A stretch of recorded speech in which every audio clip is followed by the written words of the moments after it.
അനൂപ് മാലിക്കിനെ വിശദമായി ചോദ്യം ചെയ്യാനൊരുങ്ങുകയാണ് അന്വേഷണ സംഘം.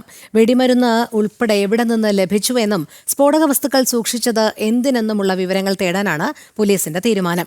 അനധികൃത പടക്ക നിർമ്മാണത്തിന് പിന്നിൽ കൂടുതൽ പങ്കാളികളുണ്ടോ, ഉത്സവകാലം അല്ലാതിരുന്നിട്ടും ആർക്കു വേണ്ടിയാണ് സ്ഫോടക വസ്തുക്കൾ നിർമ്മിച്ചത് തുടങ്ങിയ കാര്യങ്ങളും അന്വേഷണ പരിധിയിലുണ്ട്. മിഥുൻ പിള്ള ചേരുന്നു. മിഥുൻ, അനൂപ് മാലിക്കിനെ വിശദമായി ചോദ്യം ചെയ്യാനൊരുങ്ങുമ്പോൾ എന്തൊക്കെ കാര്യങ്ങളാണ് ശ്രദ്ധ ചെലുത്തുന്നത് അന്വേഷണ സംഘം?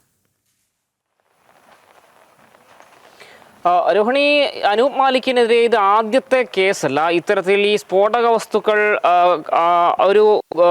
ഇത്തരത്തിൽ ദുരുപയോഗം ചെയ്തു അല്ലെങ്കിൽ ശ്രദ്ധയില്ലാതെ ഉപയോഗിച്ചു എന്നുള്ളത് ഇത് ആദ്യത്തെ കേസല്ല. കണ്ണൂർ വളപട്ടണം പോലീസ് സ്റ്റേഷനുകളായി ഏതാണ്ട് 6 കേസുകളാണ് ഇയാൾക്കെതിരെ ഉള്ളത്. കാരണം 2016 സമാനമായ രീതിയിൽ ഇയാൾ വീട്ടിൽ സൂക്ഷിച്ചിരുന്ന പടക്കങ്ങൾ വലിയ സ്ഫോടനമുണ്ടാക്കി ഈ കണ്ണൂർ പള്ളിക്കുന്ന് ഭാഗത്ത് ഏതാണ്ട് 80 വീടുകൾക്ക് ഡാമേജ് പറ്റുന്ന രീതിയിലേക്ക് സാഹചര്യങ്ങൾ പോയിരുന്നു.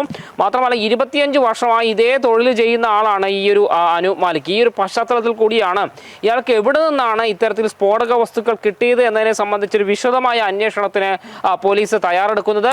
മാത്രമല്ല ഇപ്പോൾ ഉത്സവകാലമല്ല, എന്നിട്ടും പിന്നെ എന്തിനാണ് ഇത്രയധികം സ്ഫോടക വസ്തുക്കൾ ഇയാൾ സൂക്ഷിച്ചു വെച്ചിരുന്നത് എന്നതിൻ്റെ ഒരു വ്യക്തമായ ചിത്രമാണ് പോലീസിന് കിട്ടേണ്ടതുള്ളത്. മാത്രമല്ല ഇത് ആർക്ക് കൊടുക്കാൻ വേണ്ടിയാണ് എന്നതിനെ സംബന്ധിച്ചൊരു വ്യക്തത ഇനിയും വരേണ്ടതുണ്ട്. മാത്രമല്ല എവിടെ നിന്നത് കെട്ടി എന്നതും വലിയ ചോദ്യചിഹ്നം തന്നെയാണ്. കാരണം ഇയാൾ ലൈസൻസി അല്ല, ഇയാൾക്ക് സ്ഫോടക വസ്തുക്കൾ കൈകാര്യം ചെയ്യാനുള്ള നിയമപ്രകാരമുള്ള അനുമതിയില്ല. അത്തരമൊരു സാഹചര്യം നിലനിൽക്കെ ഇയാൾക്ക് എവിടെ നിന്ന്, ആരുടെ പക്കൽ നിന്നത് കിട്ടി? അങ്ങനെയാണെങ്കിൽ അത് അനധികൃതമായി കിട്ടിയതായിരിക്കണം. അങ്ങനെയാണെങ്കിൽ അതിന് പിന്നിൽ മറ്റേതെങ്കിലും ഗൂഢശക്തികളുണ്ടോ എന്ന അടക്കമുള്ള കാര്യങ്ങളിൽ ഒരു കൃത്യമായ അന്വേഷണം നടക്കുമെന്നാണ് നമുക്ക് മനസ്സിലാക്കാൻ വേണ്ടി സാധിക്കുന്നത്.